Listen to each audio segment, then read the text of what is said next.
Please be seated. Well, good morning. It's a real privilege and joy to be with you all this morning and to open God's Word together. If you'll open your copy of God's Word to Matthew chapter 5. Matthew chapter 5. We're going to be looking at verses 27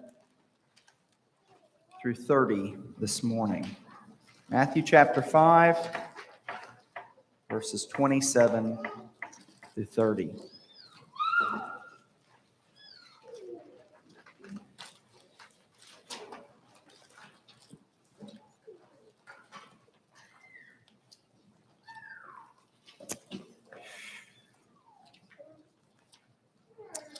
This is Jesus speaking. You have heard that it was said, "You shall not commit adultery." But I say to you that everyone who looks at a woman with lustful intent has already committed adultery with her in his heart.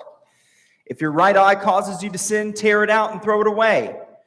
For it is better that you lose one of your members than that your whole body be thrown into hell. And if your right hand causes you to sin, cut it off and throw it away. For it is better that you lose one of your members than your whole body go into hell. Let's pray together.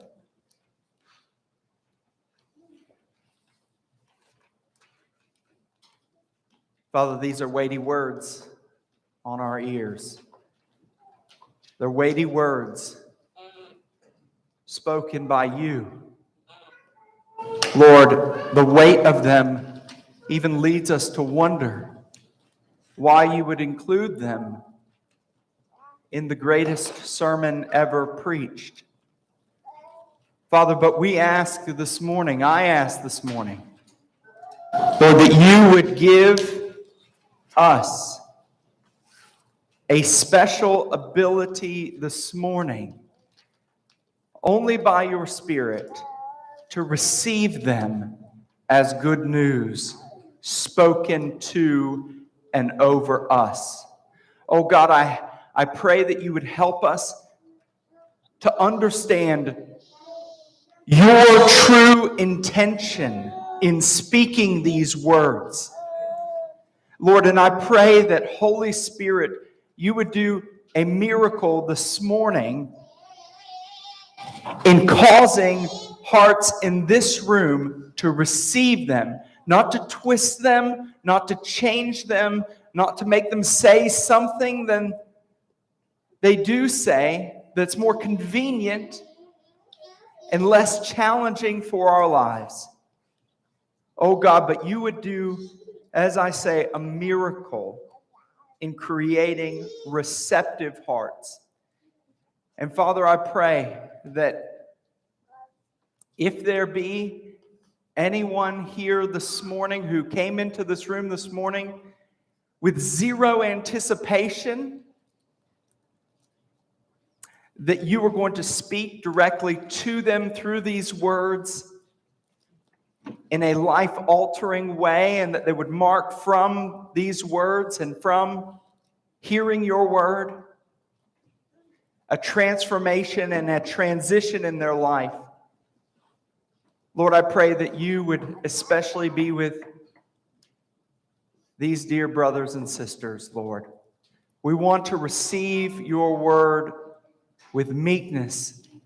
And Lord, we want our righteousness to exceed that of the Pharisees. We want to know what that means, and we want to live into that reality. In Christ's name, amen. These are hard verses.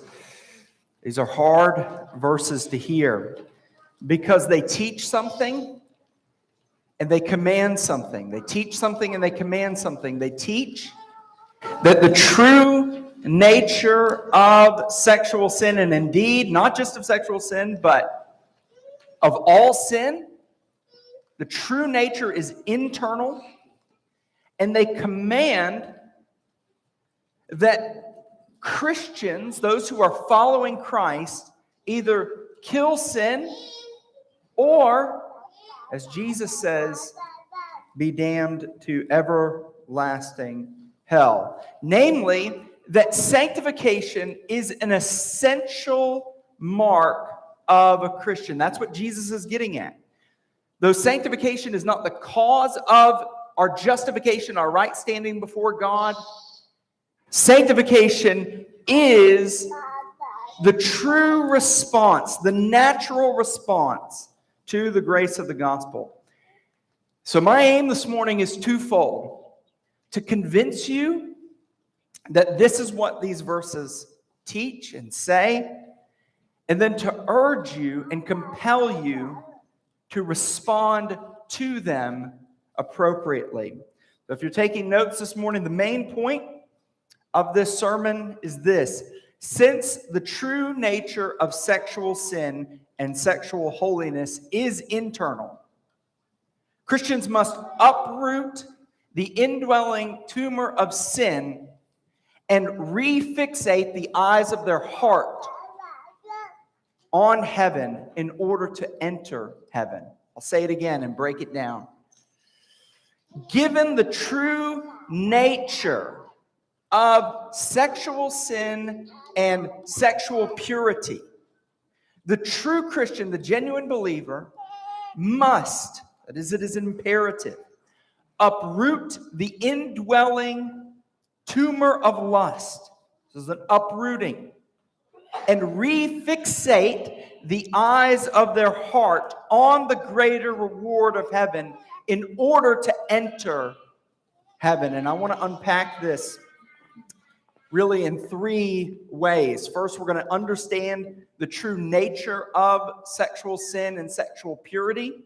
Secondly, we're going to look at what Jesus is after in this description of uprooting sin.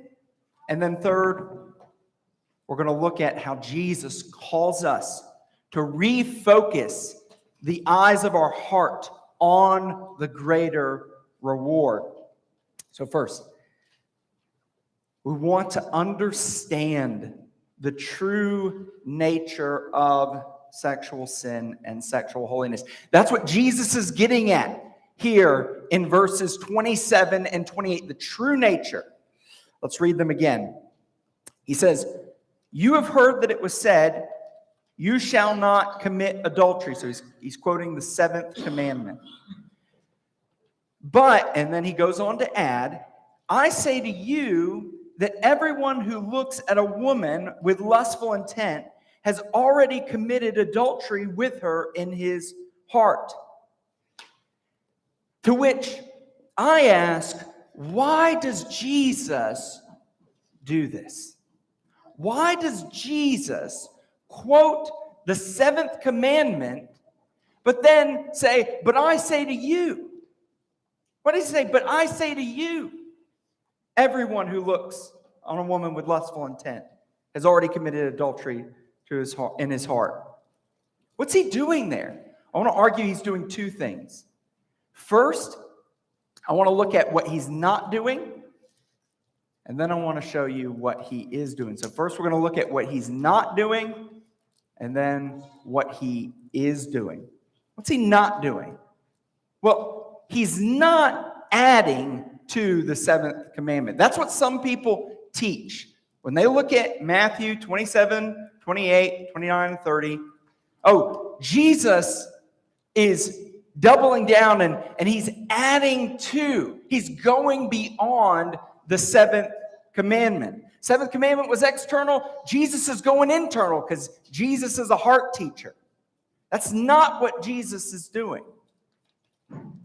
That's not what he's doing. Rather, what he is doing is correcting how people, and particularly the Pharisees, reinterpreted and twisted the seventh commandment to mean something that it was never intended to mean. As long as I never sleep with another man's wife, I have not committed adultery, they say. as long as I don't engage in sexual intercourse,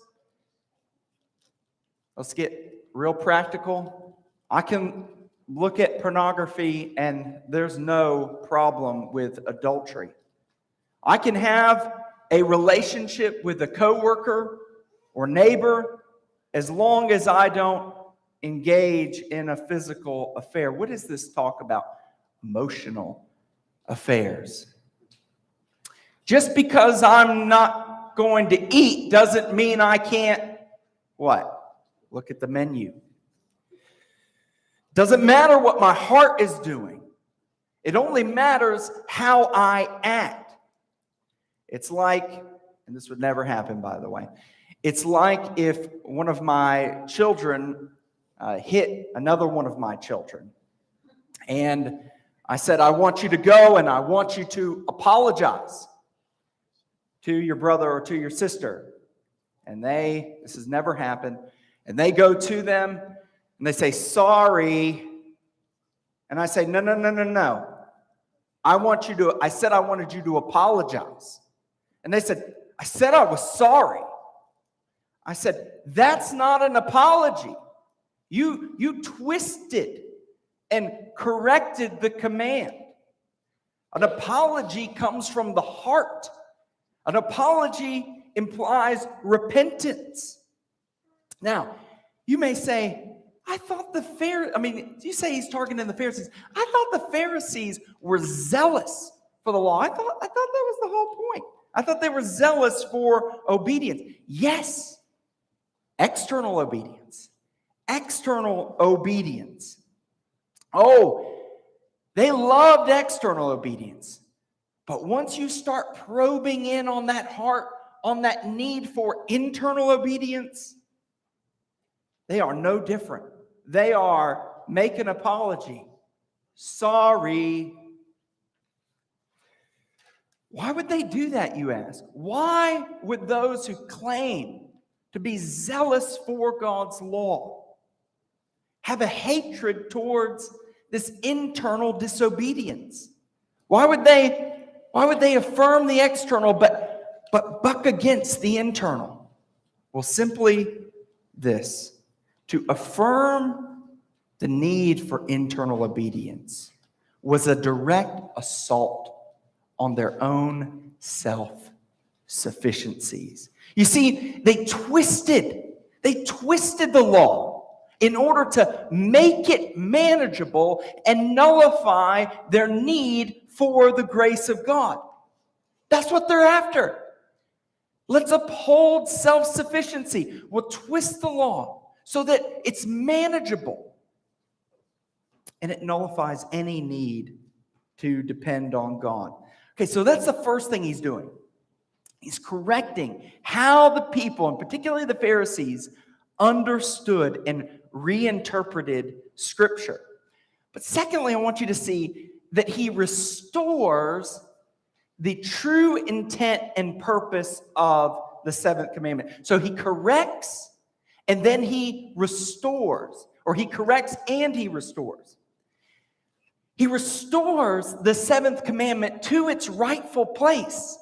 That true sexual holiness and righteousness is both external and internal. This is how you get to chapter 5, verse 20, and our righteousness exceeds that of the Pharisees. It exceeds it because it's internal.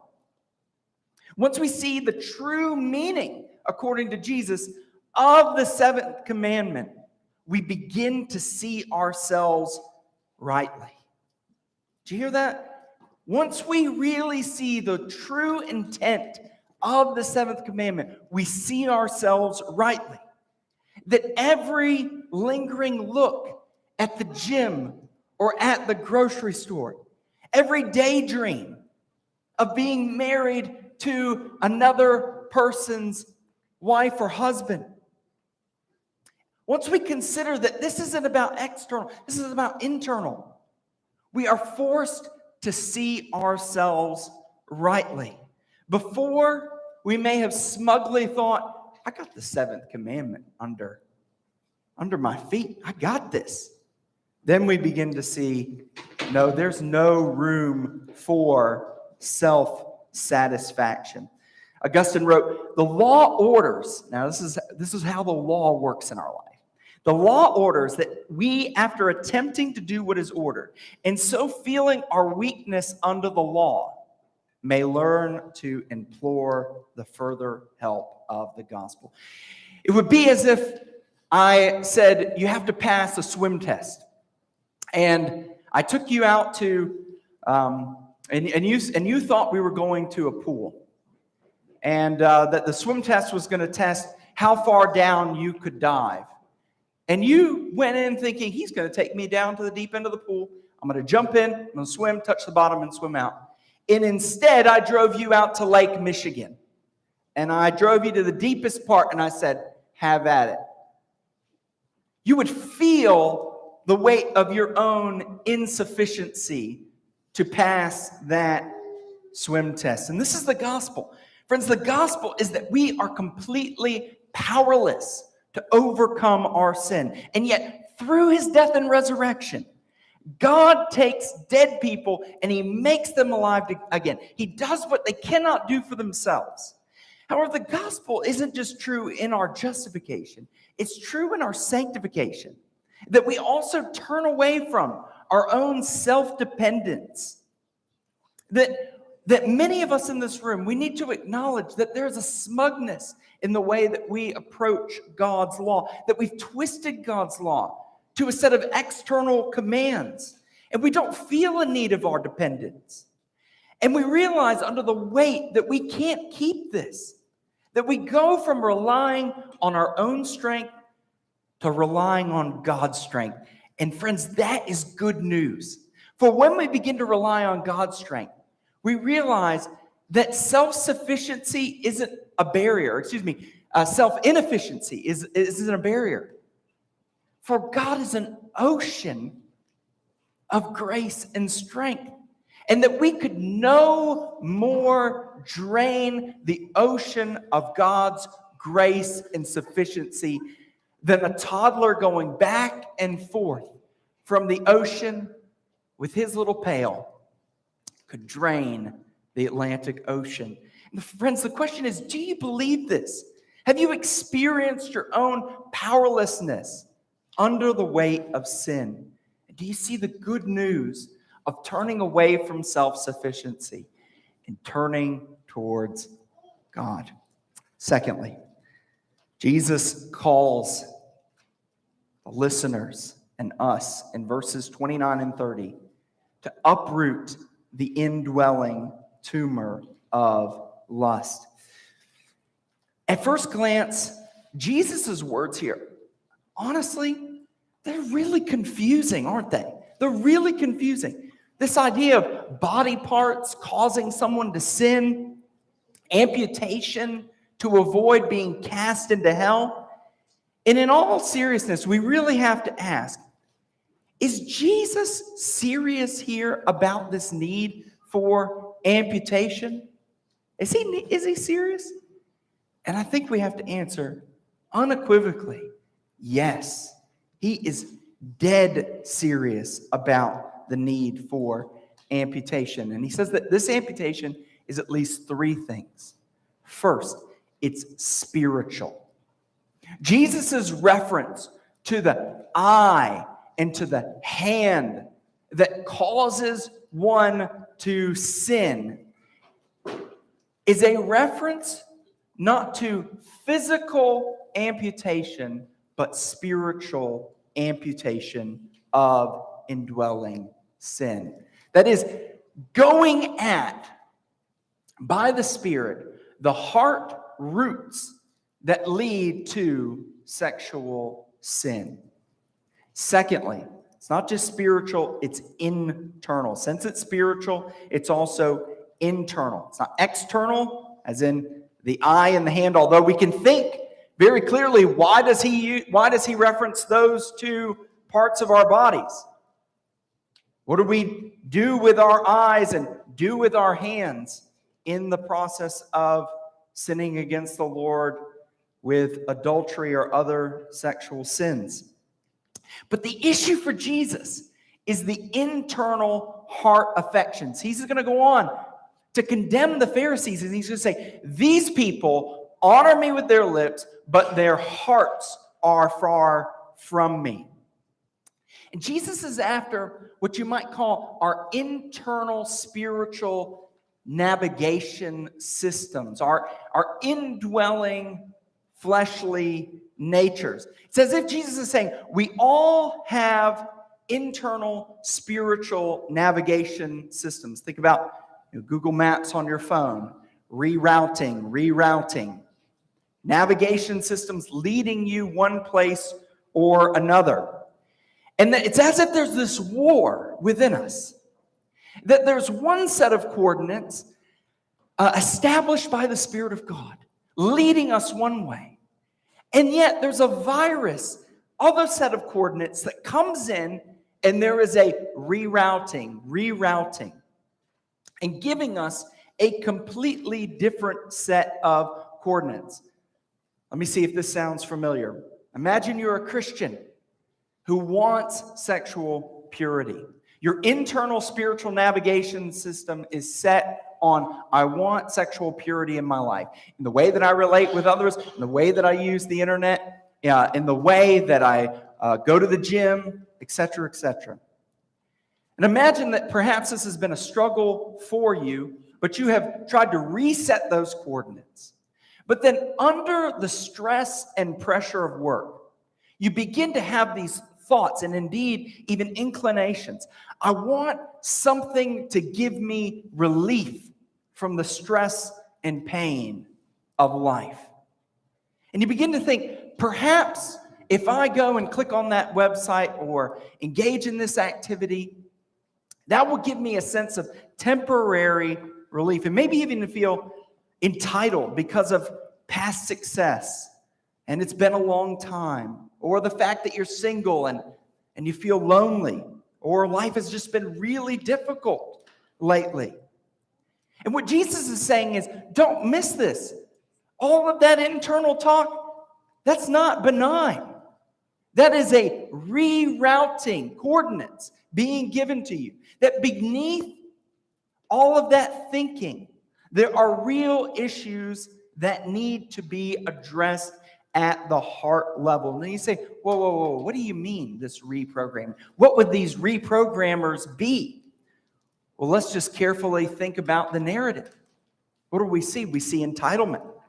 I need something to give me relief. We see pride. I've done really well. I've had a lot of past success. We see a sense of autonomy, or I'm going to do this my own way. God says this, but I want to do it this way, and I'll get away with it. I know better than God. We see control. I'm going to use God's good gifts of sexuality outside of their proper context as a way of controlling my environment. I've heard one person say that addiction is a refusal to live life on God's terms. I'm going to control it. We see a victim mentality. Maybe you say you're single. I'm a victim of my circumstances. I'm a victim of the difficult circumstances in life. What Jesus is saying is all of that's going on under the surface. And if you want to know why you act out in sexual sin, it's because of those deeper issues in the heart. And Jesus' command is those things must be uprooted. They must be cut off, he says. They must be surrendered to the Lord. We must turn away from our sin. It's internal. And then third, spiritual, it's internal. And the result is not simply stumbling or being tripped up, but ultimately falling away and being separated from God in hell. Some versions actually say these things that cause you to stumble. And we say, well, is what Jesus is saying, you're on one path and you have a little hiccup and a stumble, but then you keep walking? No. The word for stumble is actually you're going one direction and you get completely rerouted, and then you head on another direction. It's not a hiccup on an otherwise smooth course. It's a complete redirection, a complete rerouting and reprogram. C.S. Lewis says, every time you make a choice, you're either turning the central part of you, the part of you that chooses, into something a little different from what you are before, and taking your life as a whole, with all your innumerable choices, all your life long, you are slowly turning the central thing into either a heavenly creature or a hellish creature. It's internal, it's spiritual, and ultimately it causes you to fall away. And Jesus says, in light of this, we must respond. Notice that in verses 29 and 30, Jesus uses two imperatives, two commands. He says, if your eye causes you to stumble, tear it out. If your hand causes you to stumble, cut it off. Meaning, do something. You've got to do something. There's a command. And Jesus is saying, I'm going to up the stakes here. The reason you've got to do something is because it's non-negotiable. It's either kill sin or be killed. Notice Jesus' command is also extreme. Jesus' call isn't handcuff yourself, cover your eye. He says, cut it off. The whole idea, think about this, the whole idea of amputation communicates that it's extreme, that it's painful. It's painful because it's part of you. It's effective and definitive. That is, apart from significant medical intervention, if you cut off your hand or tear out your eye, this is non-reversible. It's definitive. It's effective, namely, it affects you. If you lose your legs, it's going to have an effect on your life. God is calling, Jesus is calling, mark my words, Jesus is calling us through this text to fight our sin in such a way that we make decisions that are going to leave us changed for the better. That's the very essence of what transformation means. It means I'm not the same as I was. If it's not definitive and it's not effective, dear friends, we're not doing it right.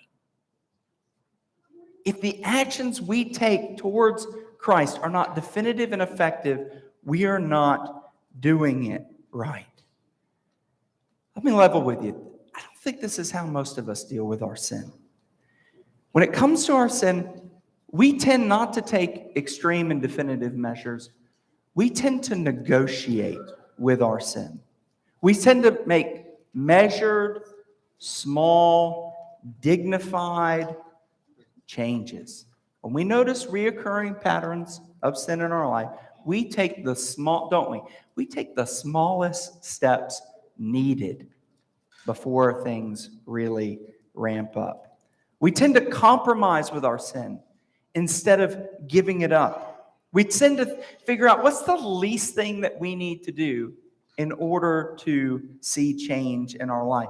It's like negotiating, though, with a terrorist.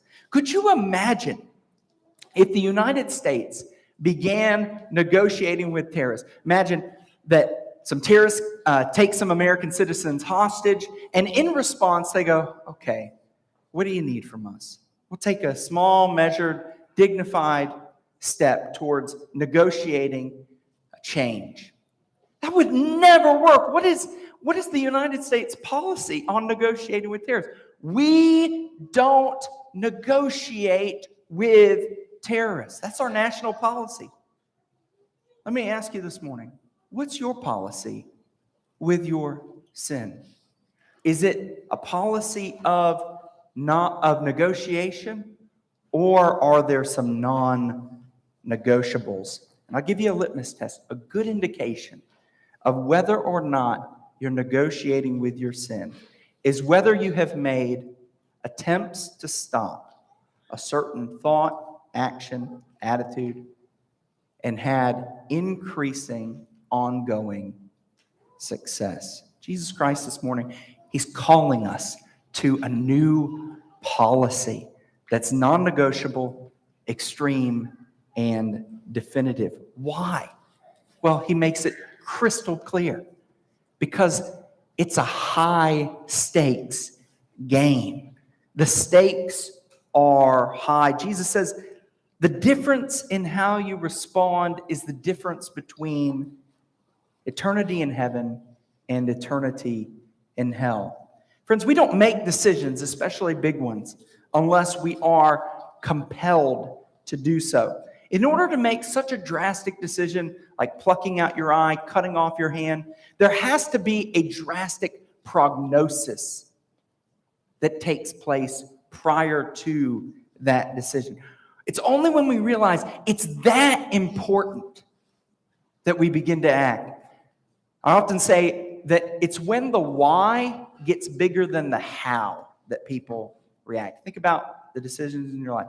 It's only when the why begins to get bigger than the how that you are compelled to move outward.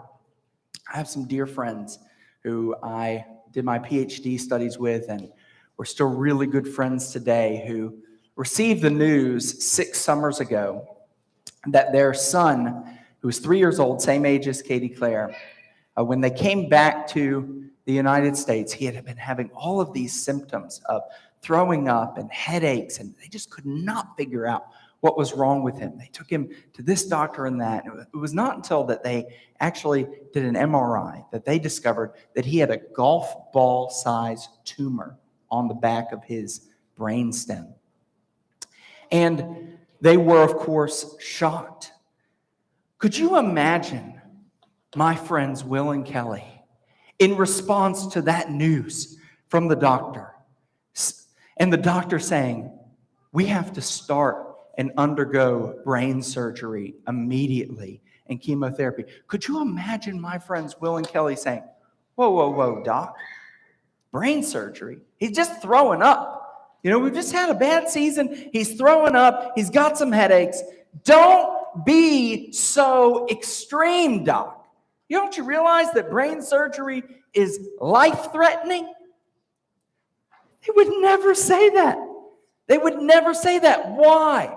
Because the prognosis determines the outcome. The why gets bigger than the how, and they act. And the same is true here. Jesus is saying there is a tumor of sin that must be uprooted, or we face the possibility of eternal separation from God. And the question is, do you believe this diagnosis?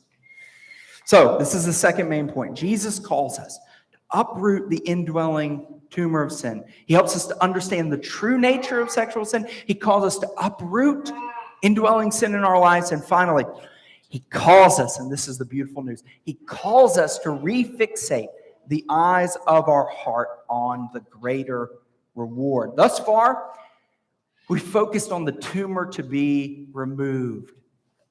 But let's remember the health to be gained. And I want to look at 3 things about Jesus' command of the health to be gained in this call to refixate the eyes of our heart on the greater reward.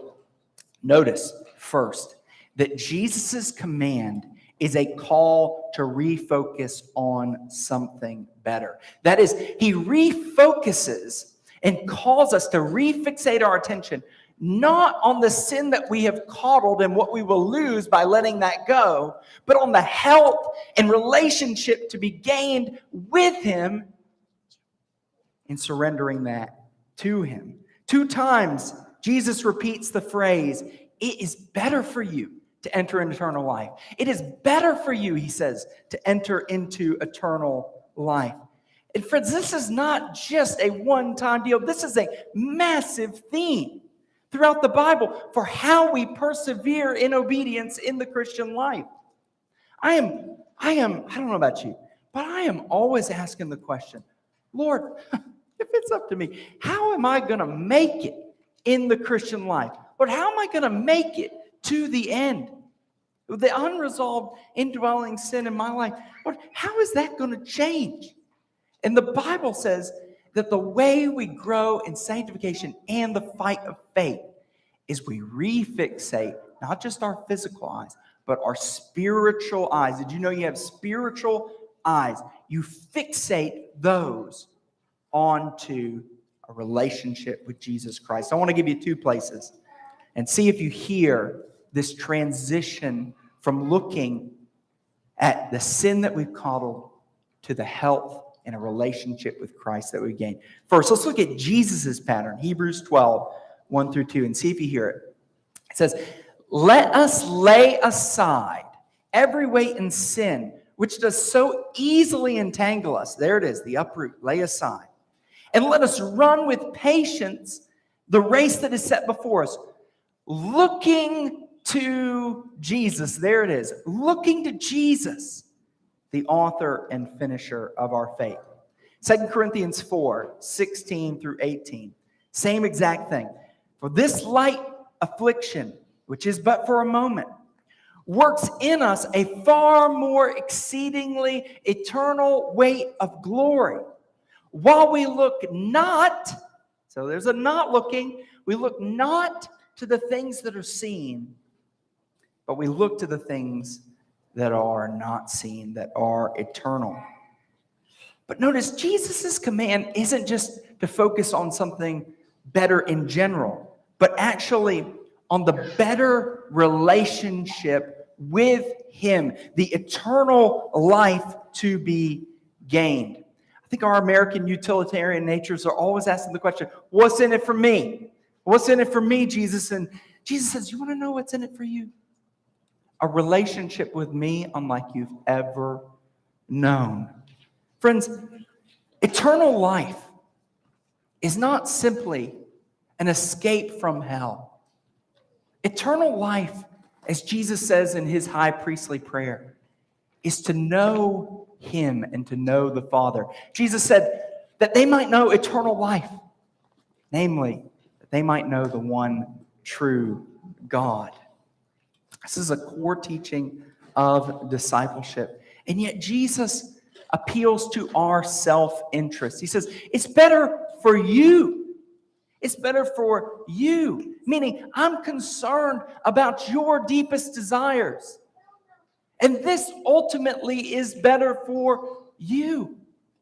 Maybe you've heard C.S. Lewis's famous quote where he said, it would seem, he's speaking here of our desire for sin and whether that leaves us satisfied. He says, it would seem that our Lord finds our desires not too strong, but too weak. We are half-hearted creatures, fooling about with drink and sex and ambition when infinite joy is offered to us. We're like an ignorant child who wants to go on making mud pies in the slum because he cannot imagine what is promised by the offer of a holiday at the sea. Friends, we are far too easily pleased. It may not always feel better for you, but that's the Christian life. That's life in general. Many times the things that quote, feel best aren't what's best. But we can look beyond the pain and look beyond the things that we lose to the greater reward. I want to conclude by applying this really specifically and just asking, we'll talk more about the how-tos in adult discipleship. I invite you to stick around for that. But let me conclude by asking you this. Faced with the weight of indwelling sin, it doesn't just have to be on sexual sin. How are we going to change? How are you going to change? How is transformation going to happen? How are we going to go from negotiating with our sin, twisting the law to accommodate our lifestyle, and seeing the worthiness of Christ? How's that going to happen? Well, I want to suggest that true heart transformation happens by looking two places. We look back to Jesus' death and resurrection, and we look forward to our future death and resurrection. We look back first to Jesus' death and resurrection. The Puritan William Perkins said, the surest way to grow in sanctification is a steady meditation on the fact that when Christ died, we died.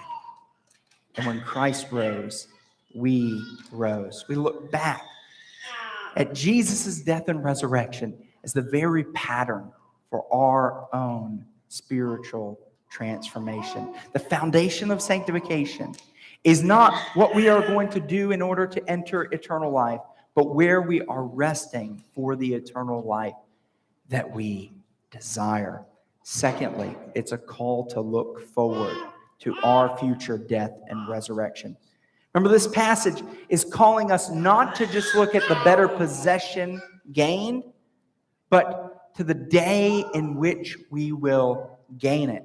Notice how the reward is phrased. It says, enter into eternal life. Enter into eternal life. And let me ask you, when will that be?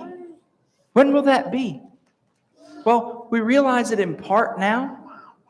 Oh, but one day you will die and you will go to be with Christ. And then eventually, when Christ comes back, you will rise to receive your resurrected body. And so we fix our eyes on that day in which we will be with him. As the great hymn says, oh, that day when free from sinning, I shall see thy lovely face, full arrayed in blood-washed linen. How I'll sing thy sovereign grace. Come, my Lord, no longer tarry. Bring thy promises to pass. For I know thy power will keep me till I'm home with you at last. Amen. Let's pray. Father, we bless you and we thank you that this is your work, and yet you convict us and you compel us to respond. So we ask, Father, that you would give us the grace to respond appropriately to your difficult and yet glorious words, Father, that are health to our souls. May we receive them. Lord, give us the wisdom, Holy Spirit. Lead us on in the particularities of what changes you might call us to as we desire to seek you. In Jesus' name, amen.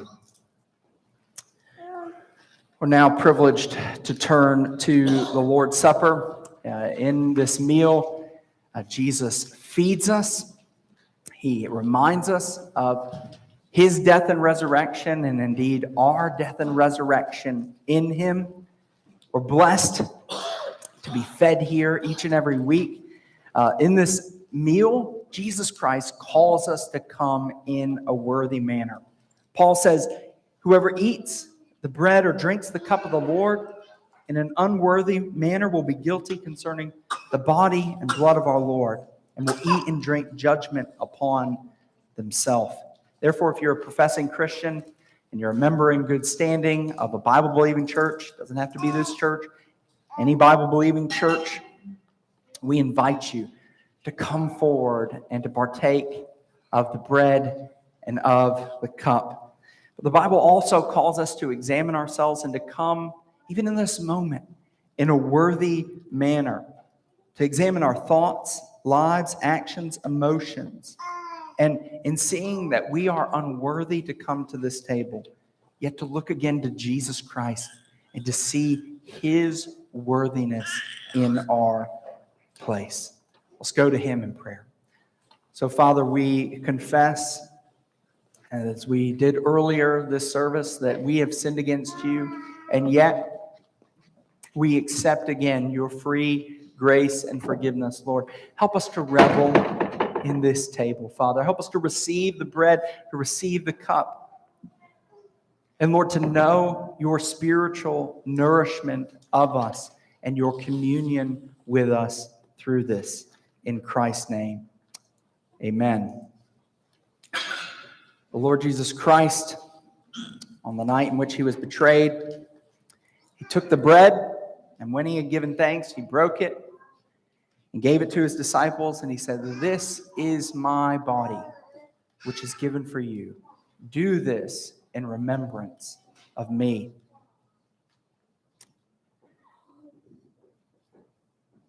In the same way, after supper, he took the cup, saying, "This is the new covenant in my blood, which was shed for the forgiveness of sins, for you and for